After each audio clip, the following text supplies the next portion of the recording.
આપણામાં એક કહેવત છે કે ઘરડા ગાડા વાળે અથવા ઘરડા વગર ગાડા પાછા ન વાળે. આ કહેવત કઈ રીતે પડી તેની પાછળ એક રસપ્રદ વાર્તા છે. આ વાત છે જૂના જમાનાની. તે સમયે લગ્નની જાન બળદગાડામાં જતી હતી. એક હરોળમાં લગભગ 70 થી 80 બળદગાડાની લગાર અને વરરાજો પરણવા જતો હતો. ત્યાં કન્યા પક્ષના લોકો તેમનું સ્વાગત કરે અને 4 થી 5 દિવસનો સમારોહ હોય ત્યાં સુધી તેમની મહેમાનગતિ કરે, પછી રંગે ચંગે વિદાય કરે. હવે આવી જ એક જાન ગામમાંથી નીકળવાની તૈયારી કરી રહી હતી. પણ એવું થયું કે જેના લગ્ન હતા તે ભાઈને કોઈ વડીલ સાથે કોઈ બાબતમાં વાકું પડ્યું હશે. એટલે તેણે ગામમાંથી પોતાના લગ્નમાં આવનાર સૌને એક ફરમાન મોકલ્યું કે મારા લગ્નની જાનમાં એક પણ ઘરડો માણસ ન જોઈએ, માત્ર યુવાનોએ જ આવવાનું છે. હવે વરરાજાનું જ ફરમાન હોય તો માનવું તો પડે જ. આખરે લગ્ન પણ તો એના જ છે ને.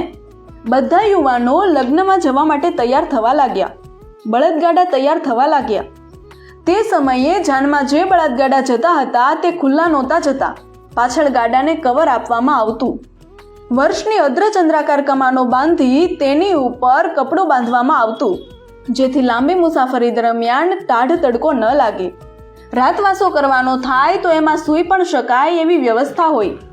તેને વેલ કહેવામાં આવે. આમ જાનમાં જવા માટે સૌ તૈયાર થયા.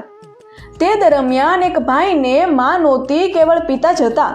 પિતાને એકલા ઘરે મૂકીને જવામાં તેનું મન ન માન્યું. તે પોતાના પિતા સાથે ઘરે રોકાવા માંગતો હતો, પરંતુ તેના પિતાએ કહ્યું કે બેટા, તું જ ગાડું તૈયાર કર, હું પણ સંતાઈને તારી સાથે આવીશ, જેથી તારો શોક પણ પૂરો થાય અને મને એકલો અહીંયા મૂકીને જવાનો તને અફસોસ પણ નહીં થાય. આખી જાનમાં માત્ર યુવાનો જ હતા. પેલા ભાઈના પિતા પણ છુપાઈને કોઈને ખબર ન પડે એમ ગાડામાં બેસી ગયા. આમાં સંઘ ચાલતો રહ્યો. જાન 3 દિવસે કન્યાને ત્યાં પહોંચી ગઈ. કન્યા પક્ષના લોકોએ ખૂબ સરસ રીતે આગતા સ્વાગતા કરી, પરંતુ જ્યારે એમને ખબર પડી કે જાનમાં એક પણ વૃદ્ધ વ્યક્તિ નથી આવ્યો, ત્યારે તેમને ઘણું આશ્ચર્ય થયું. 4 દિવસની રસમો પૂર્ણ થયા બાદ કન્યા વિદાયનો સમય થયો.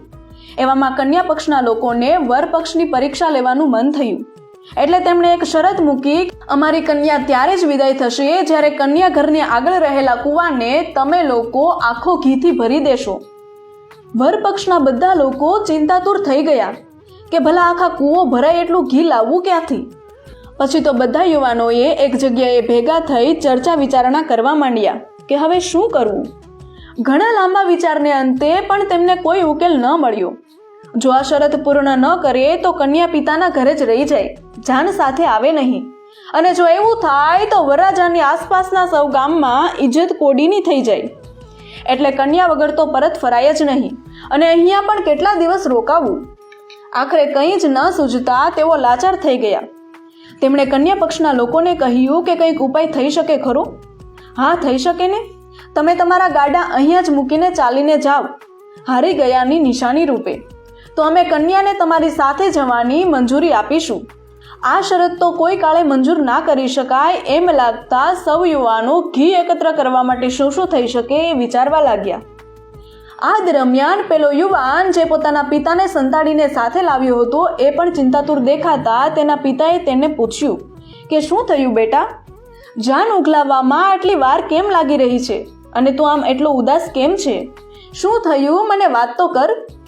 છોકરાએ આખી વાત વિગતવાર પોતાના પિતાને કહી. પિતા બોલ્યા, બસ આટલી જ વાત? તો વરરાજાને જઈને કહે કે આ સમસ્યાનો ઉપાય છે, પરંતુ ઉપાય મારા પિતા પાસે છે, જેમને છુપાવીને હું અહીંયા લઈ આવ્યો છું. પરંતુ એમની પણ એક શરત છે જેના વિશે તેઓ ખુદ કહેશે. દીકરો ડરતો ડરતો ગયો અને બધાને વાત કરી.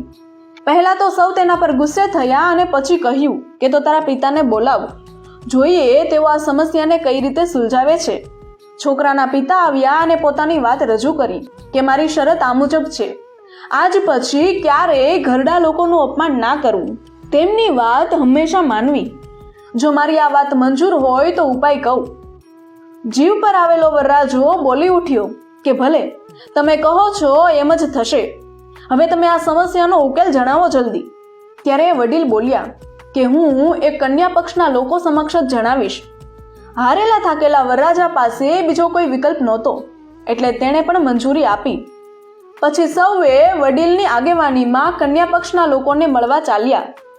જાનૈયાઓ સીધા જ કન્યા પક્ષના લોકો સમક્ષ પહોંચી ગયા. એટલે વડીલે કહ્યું કે અમને વર પક્ષનાને તમારી શરત મંજૂર છે. અમે આખા કૂવાને ઘીથી ભરી દઈશું, પરંતુ સામે અમારી પણ એક શરત છે કે અમને કૂવો તદ્દન ખાલી જોઈએ. જો તમે કૂવાને ખાલી કરી દો તો અમે એને ઘીથી ભરી દઈશું. કન્યા પક્ષના લોકો ખુશ થઈ ગયા અને કહેવા લાગ્યા કે આ તમારી પરીક્ષા હતી. અમારે જોવું હતું કે તમે લોકો કેવી રીતે એનો ઉકેલ મેળવો છો. બાકી કૂવો કઈ ઘીનો થોડો ભરાય. પછી તો વરરાજા અને બીજા જુવાનિયાઓએ મળીને વડીલને ઉંચકી લીધા.